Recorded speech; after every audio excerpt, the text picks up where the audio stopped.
부산진 믿음의 가족 여러분, 오늘도 하나님의 은혜와 사랑이 여러분의 삶과 여러분의 가정과 여러분의 일터에 함께 하시기를 간절히 소망합니다. 오늘 함께 나누실 하나님의 말씀은 갈라디아서 2장 11절부터 21절 말씀입니다. 게바가 안디옥에게 이르렀을 때에 책망받을 일이 있기로 내가 그를 대면하여 책망하였노라. 야고보에게서 온 어떤 이들이 이르기 전에 게바가 이방인과 함께 먹다가 그들이 오매 그가 할례자들을 두려워하여 떠나 물러가매 남은 유대인들도 그와 같이 외식함으로 바나바도 그들의 외식에 유혹되었느니라. 그러므로 나는 그들이 복음의 진리를 따라 바르게 행하지 아니함을 보고 모든 자 앞에서 게바에게 이르되 내가 유대인으로서 이방인을 따르고 유대인답게 살지 아니하면서 어찌하여 억지로 이방인을 유대인답게 살게 하려느냐 하였노라. 우리는 본래 유대인이요 이방 죄인이 아니로되 사람이 의롭게 되는 것은 율법의 행위로 말미암음이 아니요 오직 예수 그리스도를 믿음으로 말미암는 줄 알므로 우리도 그리스도 예수를 믿나니 이는 우리가 율법의 행위로서가 아니고 그리스도를 믿음으로써 의롭다함을 얻으려 함이라. 율법의 행위로서는 의롭다함을 얻을 육체가 없느니라. 만일 우리가 그리스도 안에서 의롭게 되려 하다가 죄인으로 드러나면 그리스도께서 죄를 짓게 하는 자냐? 결코 그럴 수 없느니라. 만일 내가 헐었던 것을 다시 세우면 내가 나를 범법한 자로 만드는 것이라. 내가 율법으로 말미암아 율법에 대하여 죽었나니 이는 하나님에 대하여 살려 함이라. 내가 그리스도와 함께 십자가에 못 박혔나니 그런즉 이제는 내가 사는 것이 아니요 오직 내 안에 그리스도께서 사시는 것이라. 이제 내가 육체 가운데 사는 것은 나를 사랑하사 나를 위하여 자기 자신을 버리신 하나님의 아들을 믿는 믿음 안에서 사는 것이라. 내가 하나님의 은혜를 패하지 아니하노니 만일 의롭게 되는 것이 율법으로 말미암으면 그리스도께서 헛되이 죽으셨느니라. 아멘. 바울 사도는 갈라디아 교회에 몰래 들어와 복음을 변질시키려는 거짓 교사들로부터 복음을 변호하기 위해 자신이 전한 복음이 사람에 의한 것이 아니라 오직 예수 그리스도로부터 직접 계시를 받은 것임을 변증했습니다. 그리고 안디옥에서 바나바, 베드로와 있었던 사건을 소개하며 오직 믿음으로 의롭다함을 얻는 복음을 더 분명하게 확증하였습니다. 내용은 이렇습니다. 유대주의자들이 바울이 목회하고 있는 안디옥을 방문하게 되었습니다. 이유는 이방인들도 복음을 받아들이고 교회에 나오고 있다는 놀라운 소식을 듣고 확인하기 위해서였습니다. 이 같은 일은 초대교회 유대인들에게는 엄청난 소식이었습니다. 유대인들은 전통적으로 오직 자기들만이 하나님의 유일한 선택된 민족으로 알고 선민의식을 가지고 살아왔습니다. 유대인 외에 다른 이방인들은 하나님께서 지옥의 땔감으로 만들었다고 말할 정도로 이방인들을 무시하는 배타적인 민족이었습니다. 그런데 안디옥 사람들이 복음을 받아들이고 예수님을 구주로 믿는다는 소식은 너무나도 충격적이었습니다. 이것은 하나님께서 이제 더 이상 유대인의 하나님이 아니라 이방인의 하나님도 되신다는 청천벽력과 같은 사건이기 때문이었습니다. 베드로는 소문대로 이방인들이 자기들과 똑같이 예수 그리스도를 구주로 고백하고 하나님을 예배하고 신앙생활하는 모습을 보면서 과연 하나님께서 이방인의 하나님도 되셨다는 것을 인정하고 이방인과 더불어 주 안에서 한 형제, 자매로 알고 식사를 한 것을 우리는 성경을 통해 볼 수 있습니다. 유대인들은 그들의 풍습에 의해서 절대 이방인들과 밥을 같이 먹지 않습니다. 하지만 베드로는 하나님께서 그 벽을 무너뜨린 것을 확인하고 하나님께 영광을 돌리고 이방인들과 식사를 하며 교제를 했던 것입니다. 문제는 베드로가 밥 먹고 있을 때 예루살렘 교회로부터 유대인 교인들이 갑자기 찾아온 것입니다. 이때 베드로가 취해야 할 태도는 그냥 이방인들과 계속해서 식사를 하는 것이었습니다. 그런데 베드로는 놀라서 밥을 먹다 말고 자리를 떴습니다. 당시 예루살렘 교회는 유대인들이 주류를 이루고 있었고 유대교적인 분위기가 가득 차 있었습니다.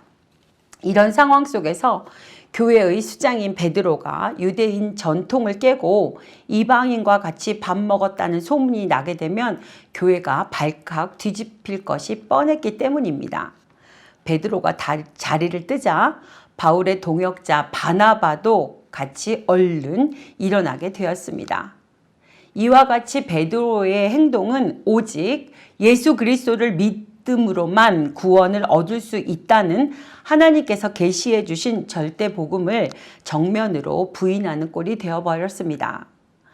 결과적으로 베드로의 행동은 오직 믿음으로 구원을 얻는다는 복음의 진리를 누구보다도 잘 알면서 그 진리에 따라 행동하지 않고 오히려 자신의 입장이 난처해질까봐 순간적으로 위선을 저지른 것이었습니다. 바울은 그 사람들이 복음의 진리를 따라 바르게 행동하지 않은 것을 보고 모든 사람들 앞에서 공개적으로 게바에게 말했습니다. 14절 하반절 말씀입니다. 게바에게 이르되 내가 유대인으로서 이방인을 따르고 유대인답게 살지 아니하면서 어찌하여 억지로 이방인을 유대인답게 살게 하려느냐 하였노라. 사람은 율법을 지켜 행하는 것으로 의롭게 되는 것은 아닙니다. 바울은 오직 예수 그리스도를 믿음으로 의롭게 된다는 것을 알고 믿고 전하고 있습니다. 그래서 유대인들도 율법을 지켜 행하는 것이 아니라 그리스도를 믿음으로 의롭다고 인정받기 위해 그리스도 예수를 믿어야 하며 율법을 지켜 행하는 일로는 하나님 앞에 의인으로 인정받을 사람이 아무도 없다고 본문 14절에서부터 16절에 말씀하고 있습니다. 율법은 하나님의 법입니다. 하나님의 거룩한 백성이 마땅히 지켜 행해야 할 하나님의 거룩한 법입니다. 누구나 율법을 지켜야 할 의무를 가지고 율법 아래 태어났고 율법의 기준에 따라 하나님 앞에 심판과 형벌을 받아야 합니다. 갈라디아서 3장 10절에 보면 우리는 그 모든 율법을 항상 지켜서 하나님 앞에 의롭다고 인정을 받아야 한다고 기록되어 있습니다. 그러나 우리는 살면서 몇 가지 율법을 지킬 수 있을지는 모르지만 율법을 다 알지 못한 채 하루에도 하나님의 율법을 어기고 죄를 지으면서 살아가고 있는 연약한 존재입니다. 그러나 우리 주 예수 그리스도는 죄 없는 분으로 태어나셔서 십자가에 달려 죽으실 때까지 삶 전체를 통해 하나님의 모든 율법에 완전히 순종하신 의인이십니다. 그리스도 안에서 예수님이 율법에 온전히 순종하셔서 성취하신 완전한 의에 우리는 참여하는 은혜를 누리며 살아가고 있습니다. 그러므로 더 이상 율법은 그리스도 안에 있는 우리에게 율법을 지키라고 요구하거나 율법에 따른 형벌을 요구할 수 없습니다. 이것은 우리가 율법에 대하여 죽었다라는 말의 의미를 설명하는 17절부터 19절의 말씀에 나타나 있습니다. 바울은 그래서 이렇게 고백합니다. 20절과 21절 말씀입니다. 내가 그리스도와 함께 십자가에 못 박혔나니 그런즉 이제는 내가 사는 것이 아니요 오직 내 안에 그리스도께서 사시는 것이라. 이제 내가 육체 가운데 사는 것은 나를 사랑하사 나를 위하여 자기 자신을 버리신 하나님의 아들을 믿는 믿음 안에서 사는 것이라. 내가 하나님의 은혜를 패하지 아니하노니 만일 의롭게 되는 것이 율법으로 말미암으면 그리스도께서 헛되이 죽으셨느니라. 예수 그리스도의 영인 성령을 받은 우리는 더 이상 자기중심적으로 살아가는 것이 아니라 우리 안에 있는 예수 그리스도를 주인 삼아 예수 그리스도를 위해 살아가야 합니다. 죄인으로 태어나 죄 가운데 살아가는 우리는 거룩하고 의로우신 하나님의 조건을 결코 만족시킬 수는 없습니다.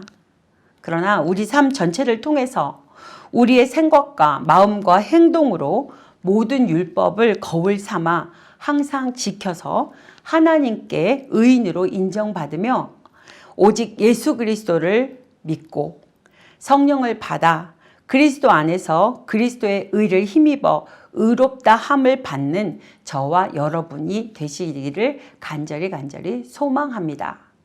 기도하시겠습니다. 하나님 아버지 감사합니다.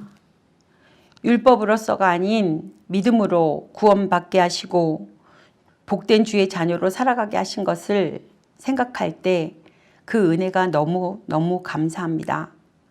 그리스도 안에서 모든 죄를 용서받고 의롭다 함을 얻었다는 믿음이 우리를 거룩하게 하며 우리 삶에서 그리스도를 자랑하며 그리스도를 위해 그리스도의 통치에 순종하여 살아가게 하여 주시기를 간절히 기도합니다. 오늘의 삶도 주께 맡기오니 우리의 믿음을 굳건히 지켜주시고 우리의 삶의 현장에서 그리스도의 향기를 풍겨내게 인도하여 주십시오.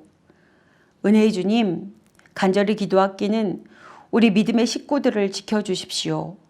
주님의 장중에 붙잡아 주시고 어디에서 무엇을 하든지 눈동자와 같이 지켜주시고 평안함을 허락하여 주십시오. 뜻하지 않은 사고로 어려움에 처해 있는 환우의 손을 주님 굳게 붙잡아 주시고 치료의 강선으로 회복의 역사를 이루어 주십시오. 오늘 하루도 주님께서 주실 은혜를 소망하며 예수님의 이름으로 기도드립니다. 아멘.